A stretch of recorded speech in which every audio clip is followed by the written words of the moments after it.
Hello friends, तो आज हम बात करने वाले हैं अपने एक ऐसे स्टॉक का लेटेस्ट अपडेट जिसका वीडियो मैंने आप लोगों के बीच 2 से 3 दिन पहले ही शेयर किया था और मैंने वहां आपसे बताया था कि ये स्टॉक आने वाले टाइम में बन सकता है मल्टी बैगर। और आज आप कोई भी न्यूज़ चैनल उठाकर देख ले, हमारे उस स्टॉक को लोग कर रहे हैं कवर और इस लेवल पर दे रहे हैं वहां पर बाइंग कॉल। तो हमारा आज का स्टॉक है ओला इलेक्ट्रिक मोबिलिटी। जैसा कि लास्ट टाइम ओला इलेक्ट्रिक मोबिलिटी हमने डिस्कस किया था, हमने इनके फाइनेंशियल्स पढ़े थे और मुझे इनमें कुछ वीक पॉइंट्स और कुछ इनके स्ट्रॉन्ग पॉइंट्स देखने को मिले थे। तो हमने बात की थी हमने दोनों पॉइंट्स पर बात की थी। आप हमारी पुरानी वीडियो जाकर देख सकते हैं। तो बात करते हैं इनके फाइनेंशियल्स पर जो वीक थे। तो जैसा कि हमने डिस्कस किया था कि जो इनके फाइनेंशियल्स वीक हैं वो आने वाले टाइम में, अकॉर्डिंग टू मी, मेरी एनालिसिस ऐसा कहती है कि आने वाले टाइम में इनके फाइनेंशियल्स इंप्रूव करेंगे और जैसे जैसे इनके फाइनेंशियल्स इंप्रूव करेंगे ये स्टॉक बनेगा मल्टी बैगर। यहां से ये स्टॉक अच्छा खासा रिटर्न जनरेट करके अपने इन्वेस्टर्स को दे देगा।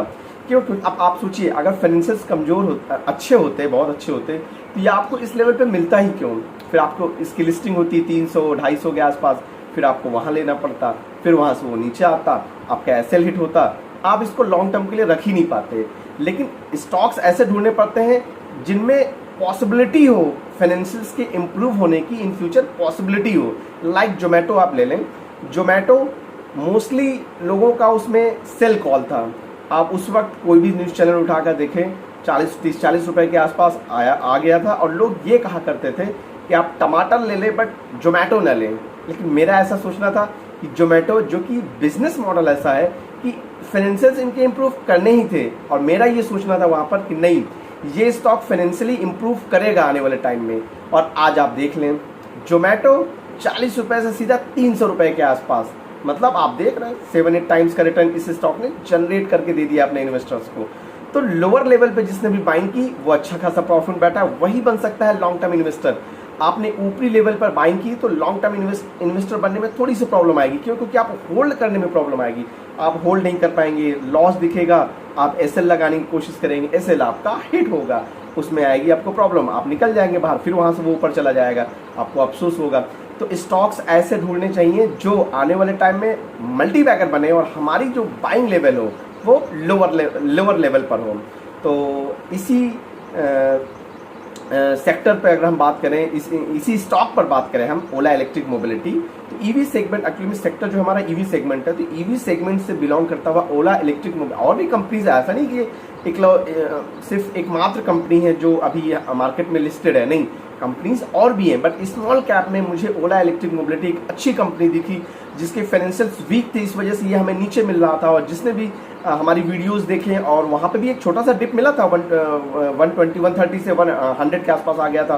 तो जिसने भी उस लेवल पर भी बाइंग की, 100 के आसपास भी बाइंग की, वो आज की डेट में भी अच्छा खासा प्रॉफिट में बैठा होगा, 100% बैठा होगा। जिसने भी ओला इलेक्ट्रिक मोबिलिटी को 100 रुपए के आसपास बाइंग की या 90 के आसपास का एसएल लगा, आप लिस्टेड ही 76-80 के आसपास का है, तो वो आज अच्छे खासे प्रॉफिट में बैठा होगा। तो मेरा ऐसा सोचना है, मेरा ऐसा मानना है कि इस स्टॉक के फाइनेंशियल्स जैसे जैसे इंप्रूव करेंगे, ये स्टॉक वैसे वैसे आपको शानदार रिटर्न जनरेट करके देता जाएगा।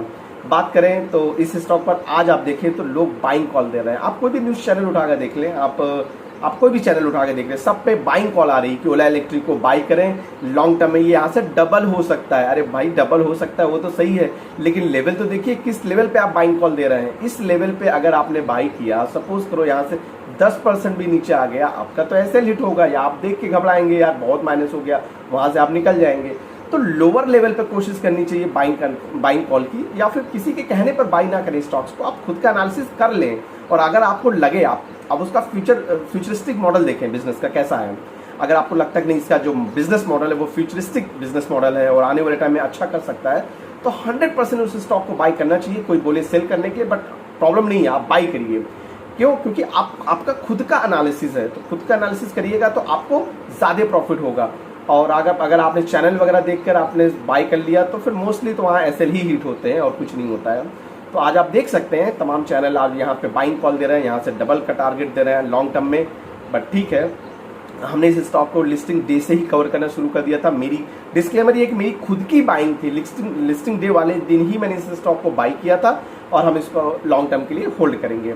तो ये रही बात हमारी ओला इलेक्ट्रिक मोबिलिटी के साथ। आप इस स्टॉक को अपने रडार पर रखें। हाँ, कल इनके कुछ फ्यूचर प्लान को लेकर कुछ अपडेट्स आने थे, जैसा कि हमने लास्ट वीडियो में डिस्कस किया था। 15 अगस्त के आसपास अपडेट्स आने थे और वो अपडेट आ चुके हैं। इनके जो प्रमोटर CEO हैं भाविश अग्रवाल जी, उन्होंने कुछ अनाउंसमेंट्स इतने शानदार किए, मतलब उससे 90% एक उम्मीद जाग गई कि आने वाले टाइम इनके फाइनेंशियल्स इंप्रूव कर जाएंगी और इसी वजह से तमाम न्यूज चैनल आपको दे रहे हैं यहाँ पर बाइंग कॉल।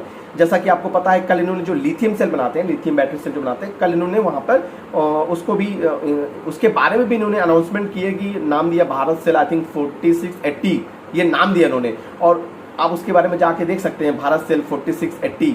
मतलब इस लिथियम बैटरी को भी शायद जल्द ही ये मार्केट में ला दें, मार्केट में लॉन्च कर दें। कल इनकी 3 मोटर बाइक के बारे में भी अनाउंसमेंट हुई कि 3 EV मोटर बाइक भी ये लॉन्च करने वाले हैं। इनकी आप सोचिए, खुद की ये बैटरी बना रहे हैं और खुद की बैटरी बनाएंगे और EV के सेगमेंट में क्योंकि है ही, और खुद की बैटरी बनाकर खुद की ही व्हीकल्स में यूज करते हैं, तो इनके एक्सपेंसेस कितने कम होंगे और इनकी सेल्स ग्रोथ कितनी बढ़ेगी।